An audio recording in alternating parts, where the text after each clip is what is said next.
Olá, vamos conversar um pouco. O tema da nossa conversa vai ser muitas vezes esquecendo quem somos. Vamos falar um pouco do rei Davi, quem foi o rei Davi, suas atitudes e consequências. Davi, como todos sabem, foi um menino franzino que vivia nos altos das montanhas, cuidando de ovelhas, mas Deus a todo momento tinha um plano na vida de Davi. Davi, sim, matou um urso. Davi, sim, matou um leão. E Davi, sim, matou Golias. Interessante que Deus escolhe os mais improváveis, né? Toda a vida foi desse jeito. Ele escolhe sempre os improváveis para surpreender os sábios e tornar provável. Se não fosse assim, não teria sentido Deus falar que Ele que capacita. Ele que bota as palavras certas em nossas bocas. A palavra de Deus fala que até a vontade de adorar vem dele. Louco isso, né? Quer dizer, a vontade que eu sinto no meu coração em adorar Ele vem dele. Vem a vontade, entra no meu coração, entra no meu ser e volta para Ele através da oração. Então assim, Deus é perfeito em tudo. Então retornando para Davi, então Davi sempre foi um cara muito segundo o coração de Deus, né? Davi literalmente matava e morria por Deus de Israel. E Deus fez Davi rei. Deus deu tudo para Davi. Davi ganhou N batalhas. Davi tinha tudo, as melhores mulheres, o melhor reinado, enfim. Davi tinha um elo com Deus muito grande. Mas ele tinha esse elo com Deus até o momento que ele era temente a Deus. Qual foi o maior erro de Davi? Creio que a grande maioria sabe, mas quem não sabe vai ficar sabendo agora. O maior erro de Davi foi ter traído a Deus, foi ter caído em adultério com Batseba, a mulher de Urias, o Hitita. A Bíblia conta que Davi estava em seu palácio, dormindo uma tarde, e conforme ele acordou, andando pelo palácio, ele viu a esposa de Urias tomando banho. E logo quando ele viu, ele se encantou pela mulher. E ele sabia que Batseba era a mulher de Urias. Urias estava na guerra, guerreando por ele, pelejando por ele. Urias era um hitita, mas que matava e morria por ele. Urias era um homem temente, um homem íntegro, um homem fiel. Eu quero dizer com isso que nem sempre os bons merecem o que recebem. Logo mais na frente você vai entender por que eu estou falando isso sobre Urias. Então, ou seja, Urias vivia em prol do reino e para o reino. Urias vivia em prol de Davi e para Cristo, mesmo sendo hitita, tá?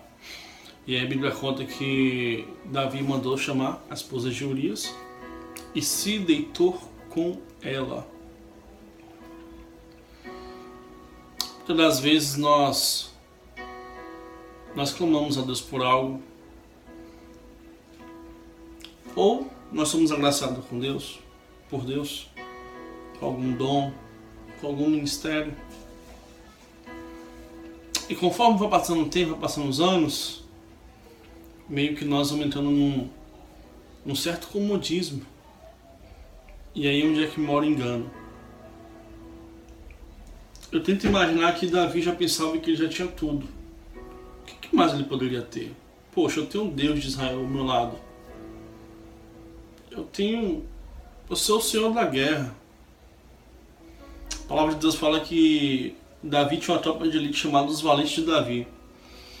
Só para fazer uma analogia bem rápida para você entender quem era Davi e seu exército. Um valente de Davi equivalia a 1000 homens de guerra. Pense aí. A palavra de Deus fala que do grupo dos valentes de Davi, tinha um deles que apostava a corrida com um cavalo, sério isso. E ele saía atrás e chegava na frente. Dos valentes de Davi, quando ia para a guerra, você poderia separar um dele e deixar 1000 homens, que ele terminava o dia íntegro e vivo, com a espada grudada, ensanguentada na mão, que não conseguia saltar. Então assim, Davi toda a vida sempre teve tudo do bom e do melhor. Mas Davi se acomodou. Davi, por um instante, ele pensou que ele já tinha tudo com Deus. Por um instante, Davi deixou a comunhão dele com Deus e deu lugar aos prazeres carnais dele. Davi se deitou com Batseba. Após isso, Davi enviou uma mensagem para Joabe, pedindo para que Urias retornasse ao palácio. E assim Joabe fez. Davi recebeu Urias, pediu o relatório da guerra como estava e mandou que ele retornasse para a casa dele, para deitar com sua esposa. Olha como a mente de Davi começou a trabalhar. Eu preciso mandar Urias de volta para a casa dele, porque de repente, se acontecer alguma coisa futuramente, Urias deitou com a mulher dele. Eu não vou ter culpa nenhuma. Ei, muitas das vezes a gente faz isso. A gente acha que a gente pode enganar Deus, né? A gente comete um pecado, a gente comete um deslize e fala, cara, a gente começa a ter uma mente maquiavélica. Cara, eu vou fazer isso, por isso, porque aí se dá merda lá na frente, cara, eu vou ter um álibi, eu vou ter como fugir. Que mente medíocre a gente tem, cara. A gente acaba esquecendo que Deus sabe de tudo, Ele vê tudo. Ele é onipotente, Ele é onipresente. Não tem nada que fique oculto diante de Deus. Não tem nada. Não adianta. E aí a palavra de Deus fala que Urias não foi. Olha a mente de Urias, o quanto o cara era servo. Ele sabia que Joabe estava lá na guerra, certo? E aí Davi fica sabendo que ele dorme na porta do palácio. E no outro dia manda chamar Urias. Urias retorna e ele pergunta a Urias, por que você não foi para casa? Aí Urias vira para cara dele e fala assim, meu senhor, eu tô com meu chefe de guerra lá, dormindo ao ar livre, com os soldados, pegando sereno, dormindo no frio. E eu seria digno de ir para minha casa, comer, beber, dormir com minha esposa, sendo que eu sei que meus irmãos de guerra não estão lá, passando um perrengue. Eu não sou digno. Olha a mente de Urias, a mente de servo, de homem temente, mesmo sendo hitita, certo? Davi, vendo que não tinha jeito, mandou um recado para Joabe. Falou, Joabe, escala Urias no tiro de frente, que eu quero que Urias morra. Interessante que um abismo vai levando o outro. A palavra de Deus fala que o salário do pecado é a morte. O primeiro abismo de Davi foi qual? Ele ter pecado contra Deus e ter traído Deus se deitando com a mulher de Urias. Tentando agora reparar um erro, ele tenta agora, ele arma um jeito de Urias morrer na guerra. E aí Joabe recebe a mensagem, assim faz, bota Urias na frente de guerra e Urias morre. Com isso, Joabe envia 2 mensageiros para Davi e avisa Davi que perderam a guerra naquele dia e que Davi também tinha perdido o seu soldado Urias. Eu imagino o contraste que Davi começou a viver agora no seu coração. Tipo, remorso. Cara, eu cometi um erro, pequei contra Deus e ainda matei diretamente um dos meus melhores homens. Sabe o que é isso? É quando muitas das vezes a gente perde o temor de Deus. A gente entra num vício muito louco de pecado, um pecado em cima do outro, que a gente perde o temor a Deus. E às vezes bate um relancezinho de remorso. Remorso não é o seu temor a Deus. E a Bíblia conta que Davi esperou o luto passar e trouxe Batseba para o palácio. E aí, claro, Davi achou que estava bom, estava legal, conseguiu reparar um erro dele. Mal sabe ele com quem ele tinha, de fato, traído. Não foi um homem, ele traiu a Deus. Ele traiu a confiança que ele tinha em Deus, e a intimidade e o livre acesso que ele tinha a Deus. Deus envia um profeta Natan à casa de palácio de Davi. E aí o profeta Natan chega lá e fala assim para Davi: Davi, olha só, presta atenção. Existem 2 homens em uma cidade, tá? Olha só, Davi, presta atenção. Um homem é muito rico. Ele tem ovelhas, tem bois, e o outro é muito pobre. Só tem uma cordeirinha. Davi, olha só, passando um mensageiro por essa cidade, bateu na porta do rico. E logo o rico pensou: caramba, o que eu vou servir para esse mensageiro? Eu poderia preparar uma ovelha minha, ou poderia preparar um boi para ele. Mas não, eu não vou mexer no meu rebanho. Eu vou pegar aquela cordeirinha daquele mais pobre que só tem ela. E aí eu preparo, o mensageiro se alimenta e vai embora. Após Davi ouvir isso, Davi se enfureceu. Davi fala bem assim para o profeta Natan: quem é esse que merece morrer ao fazer isso? Eu imagino a cara que o profeta Natan fez para Davi. Olha mesmo na cara desse: Davi, esse homem é você. Ô Davi, quem fez isso foi você com Urias. Ou você já esqueceu que você pecou contra Deus e roubou a esposa dele e mandou matar ainda na guerra? Quando o profeta Natan confronta Davi, Davi automaticamente cai em si. E aí retorna o temor a Deus no coração de Davi. Só que a merda já estava feita. Certo? Já estava feita. A mulher Batseba já estava grávida. Fruto de um pecado que Davi cometeu.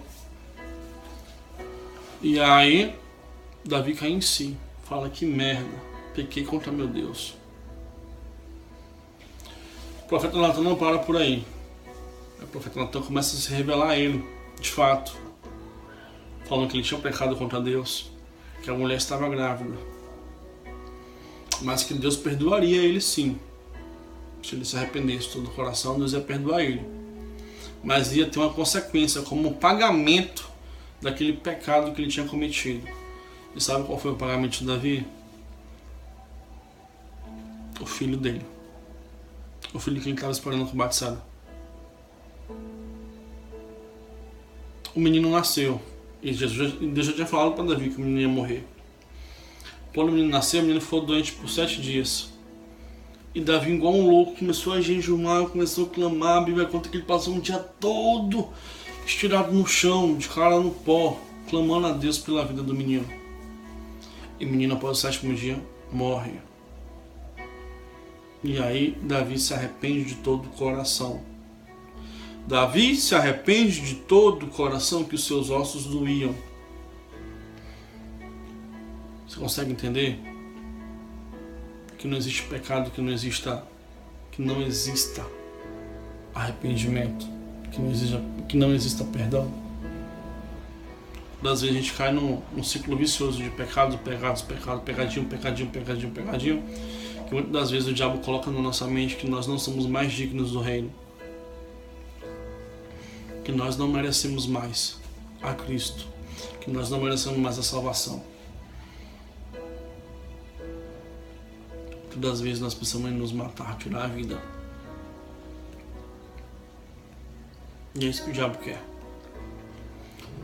Você entra num ciclo vicioso de pecado, você dá abertura para o diabo fazer o que ele quiser na sua vida. Mas a boa nova, sabe qual é? Que quando você dobra o seu joelho, clama a Deus pedindo perdão de todo o seu coração, Ele te ouve, Ele perdoa. E isso é fantástico. A palavra de Deus fala que nenhuma condenação há para aquele que está em Cristo Jesus. E Davi se arrepende. Então, o tema da nossa meditação é: muitas vezes nós esquecemos quem somos. Mas todo pecado é passivo de perdão. E após o perdão que vem do céu, que vem de Deus, sempre vem a bonança. Deus cumpre aquilo que tinha falado. O filho de Davi morre. A Bíblia fala que Davi se levanta após isso, toma um banho, se alimenta. E vida nova, vamos pra frente. Davi se deita de novo, agora sim com a esposa dele diante de Deus. Deus já tinha concedido perdão a Davi pelo erro que ele tinha feito. Então, ela engravida de novo. E aí, quem é o menino que vai ser gerado no ventre dela? Filho de Davi. Ninguém mais, ninguém menos que Salomão. E a palavra de Deus fala que logo no ventre dela, Deus já amou a criança. Cara, isso é muito fantástico. Deus já sabia quem Salomão iria ser. Se você acha que Davi foi o cara, você já ouviu falar de Salomão? O homem mais lindo da face da terra, o homem mais belo. O homem que teve os melhores reinos, o homem que foi mais próspero do mundo. E mesmo assim ofereceu uma oferta ao Senhor Deus de 1000 cabeças de bois. E Deus se constrangeu com a oferta dele. Falou para assim: Salomão, me pede o que você quer, filho. E Salomão, em plena consciência, lúcido, fala: pai, eu não quero nada, eu só quero sabedoria. Salomão foi a criança que Deus amou desde o ventre. Sabe o que eu quero dizer com você com isso?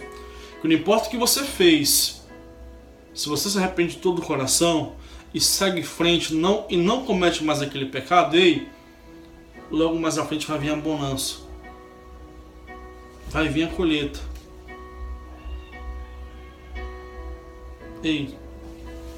Nosso Deus é fantástico. Nosso Deus é misericordioso para nos perdoar sempre. Então não fique pensando que você não tem jeito para você, que não dá mais certo para você. Para com isso. Isso é influência do diabo no seu ouvido.